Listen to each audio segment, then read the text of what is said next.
I'm Randy. And I'm Linda.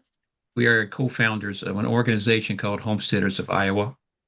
We have an annual conference, and our next conference will be February 27th and 28th in Ottumwa, Iowa, and be held at Bridgeview Center.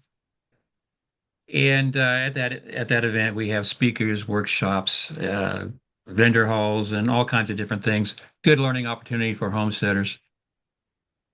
Today, we are privileged to be joined by RuthAnn Zimmerman. Many of you already know her voice and her heart for faith, family, and homesteading. So we're excited to spend a little time hearing her story. Welcome, RuthAnn. Thank you for having me. It's nice to Uh, see your faces again. yeah. Uh,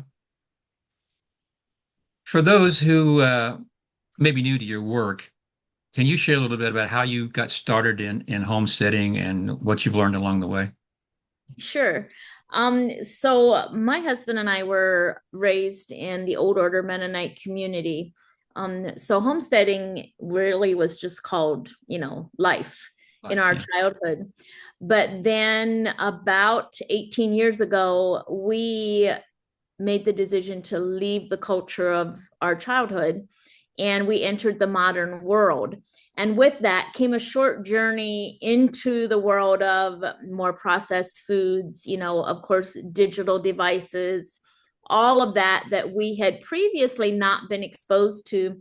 So our journey into the modern world quickly showed us the value of the homesteading lifestyle. And so we slowly started taking steps. And it really started with us wanting our children to have chores, right? And so that's how we started bringing animals onto our 20 acres, was with the desire for our young children to have to get up and take care of something before they, sit down and eat breakfast and, meet their own needs. And then as the family grew, so did the homestead. And eventually it evolved into what you see now of us making very intentional choices, not only with our children's character development and chores, but also with the food that we are raising and the food that we're preparing for the family. So it started out with our children need chores to now they are as invested, or I should say, they are as invested in the food that we're creating. And yeah, it's all multifaceted now with all the animals and the food and the chores, and it creates a beautiful lifestyle. Sure does, yeah. And looking back, what are a few of the lessons that you've learned through the years that you wish you'd known when you started out? So I think as far as the animals go, one of the things that I try hard to teach to people, right? Or we have to unlearn something. And most of what is out there to learn about animals, let's just say milk cows, for example, is geared towards the commercial world, right? Where they are and it's not a bad thing, right? My husband grew up on a large dairy farm and they're for profit, but that's going to look a whole lot different. The commercial world's goal is different than my goal. For my goal is simply to feed my family the most nutrient dense food possible, where the dairy farms, commercial dairy farms, they have debt to pay on, they have bills to pay. Yeah. Their goal is a little different than mine, and so we have to unlearn so many things from the commercial world of producing food. We have to unlearn so much. And I wish I could have turned, it's a slow learning process and you have to debunk, what, um, my cow is not a heavy producer, so she doesn't need all of this food that our dairy farm neighbors are feeding their cows. And it's okay for her to only be giving 2 gallons because that's all we need. And so let's take, for example, summer squash, right? So the most of the summer squash or zucchini that's available to us as seeds to buy, available to us gardeners, is geared towards what the fruit looks like, because that's what the consumer expects zucchinis to look like, or summer squash to look like. And for a commercial zucchini farmer to make a profit, he has to have a product that actually looks appealing. Mhm. And so what's happening is these zucchinis are so hybrid, with not nutrition in mind, but rather aesthetic appeal on the grocery store shelf, that they're so susceptible to squash bugs and all of that. So all of these gardeners are struggling to raise their own summer squash. And what they don't realize is you're buying the wrong seeds. What you want is the tromboncino squash, for example, because that is an heirloom variety and it is hardy against squash bugs and all of the other pests. You can plant them side by side and your tromboncino is going to flourish. But guess what? They are huge. They don't fit on grocery store shelves, and one can feed a whole family. So I wish that that's one thing that I'm happy to be exploring more now. And I wish I would have taken that step away from the influence of the commercial world, and found that freedom of, wait, I don't need the zucchini to look like the grocery store zucchini. As long as I have a squash that feeds the family, Right. I'm going to be okay. Yeah, we've done that as well. We've only started here on the interview, and already you brought up so many topics that are interesting. But Linda We does can a go lot of the any way from here. We can go anywhere you want I from know there's so much. here. Well, this is last year was the first year I had raised trombosinos. And I went to the Long Island cheese squash and Seminole pumpkins.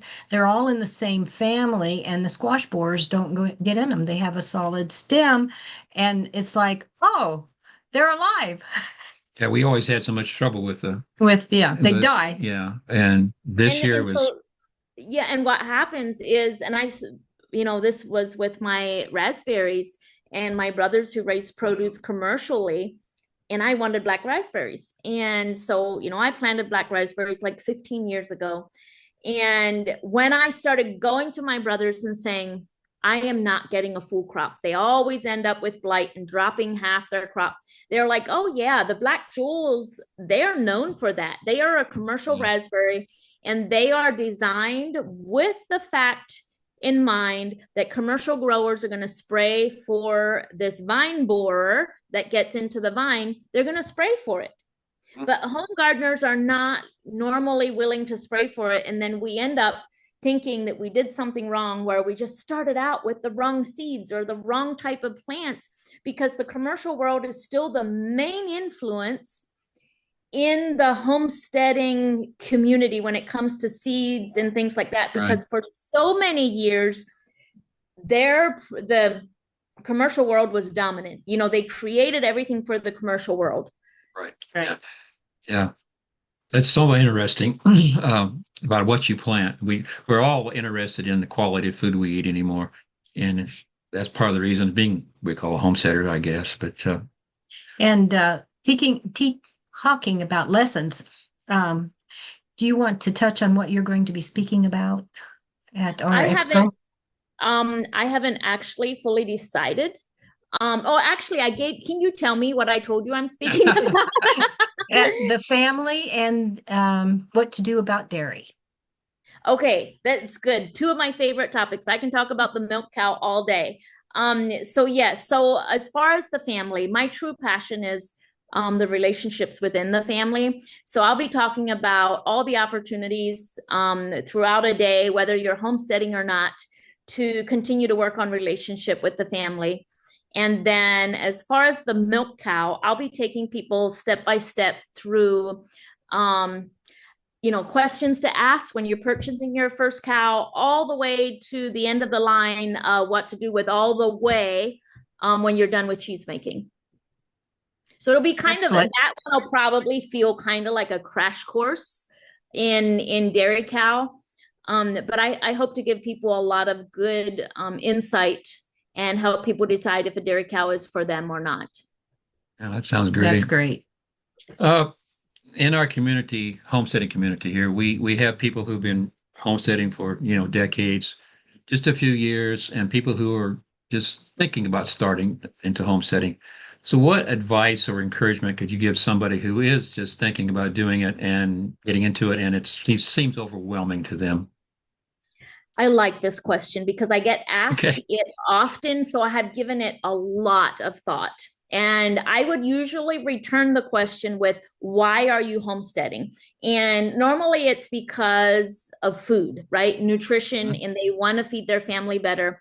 And so I would say start with replacing your protein, because protein is the most expensive thing you're going to buy at the grocery store, and it gives you the most nutrition. So your meat. So I would say start with quail or rabbits or chickens or even, goats. Start small. And the first year, just work on replacing your protein source that you're currently purchasing at the grocery store.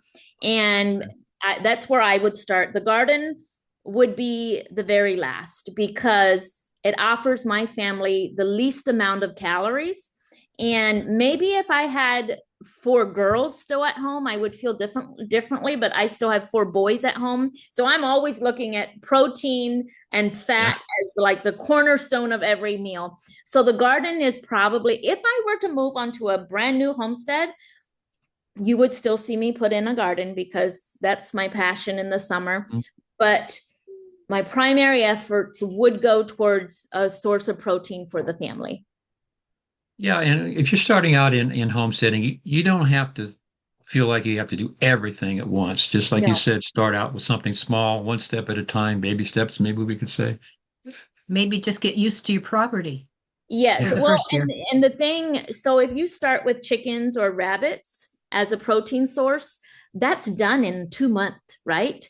So, Right. and your structures are rarely permanent for that. You can move them.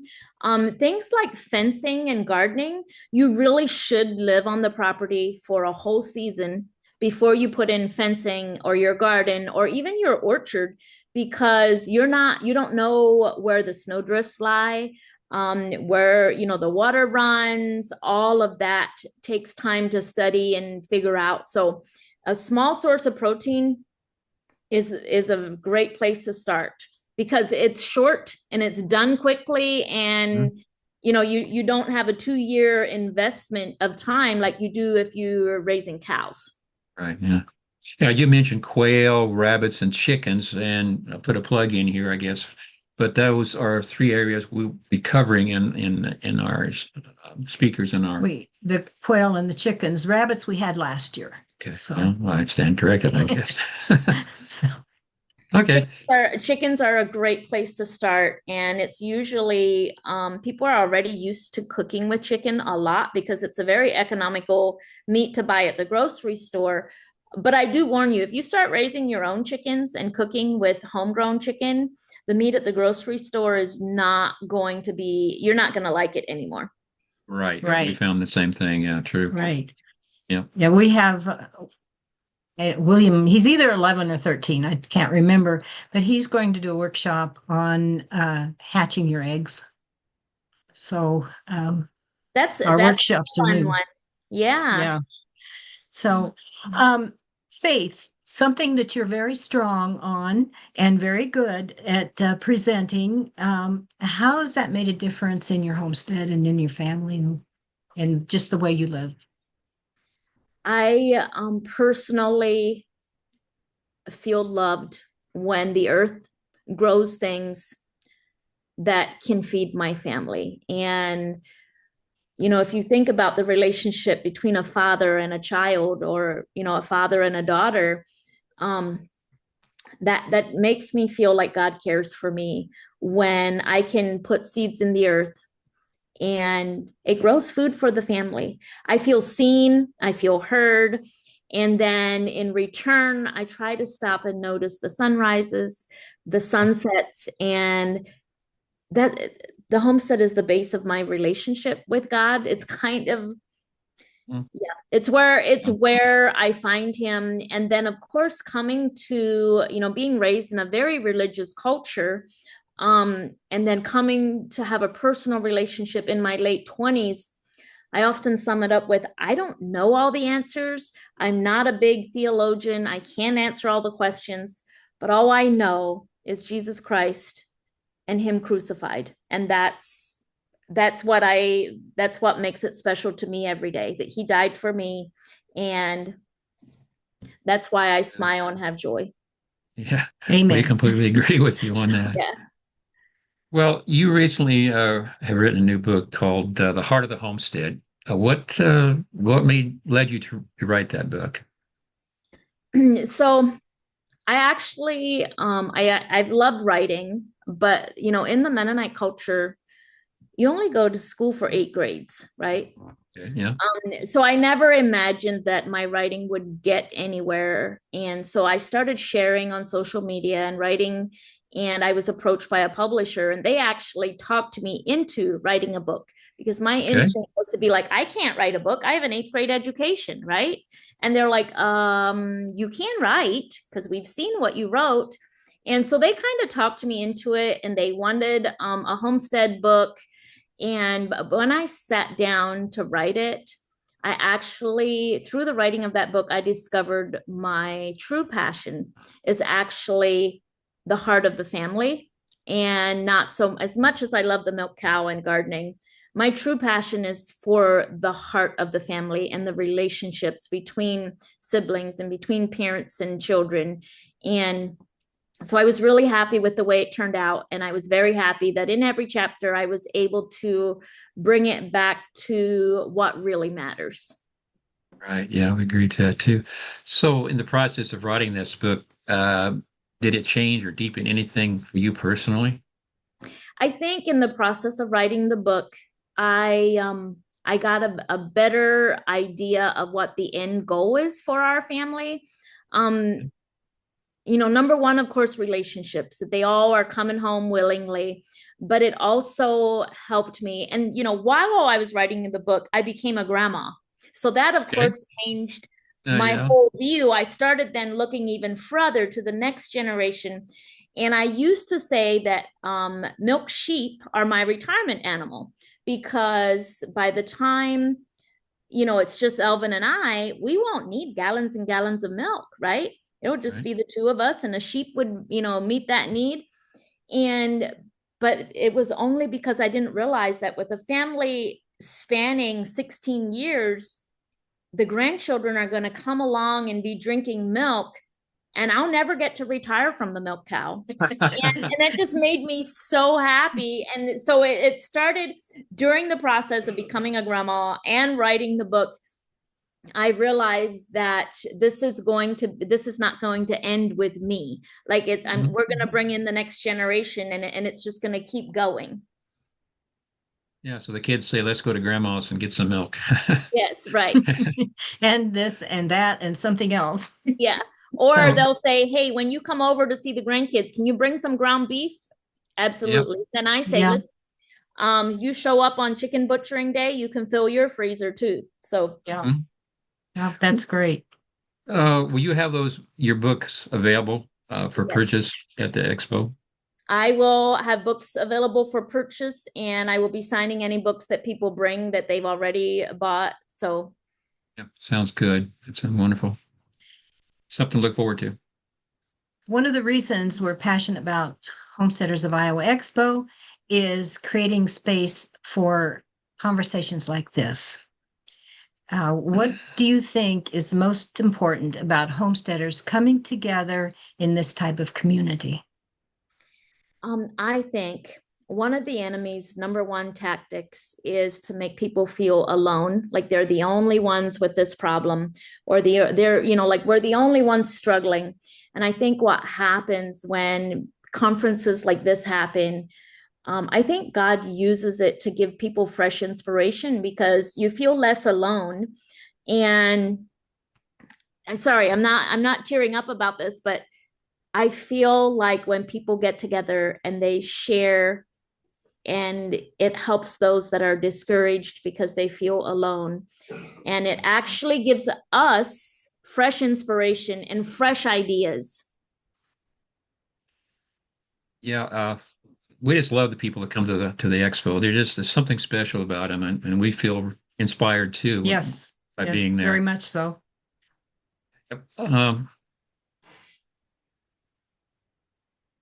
okay, if someone listening today could take just one small step towards a more intentional life, what would that you suggest that step be? What can One they do? small step towards a more intentional life. Intentional, yeah. I would say that step would be making sure that you're outside and that you see the change of the seasons, and even just start with the change of the day. Be outside as much as you can when the sun is coming up, even if it's cloudy and rainy, Right. and then make sure you are outside as the sun goes down. And those things start drawing you towards the things of nature, and it gets your body and your spiritual body into the rhythm that God designed for us. And yeah, before you know it, you'll be milking your own cow, because you're like, well, if I'm out here at sunrise anyway, I might as well have a cow to milk. Yeah, there you go. Might as well. Yeah, Yeah. just being outside and like you said, watching nature, it's inspiring as well. Yeah. Uh, where for somebody who wants to purchase your book, we want to be sure that they know where to go to find that. Where would you like them to go?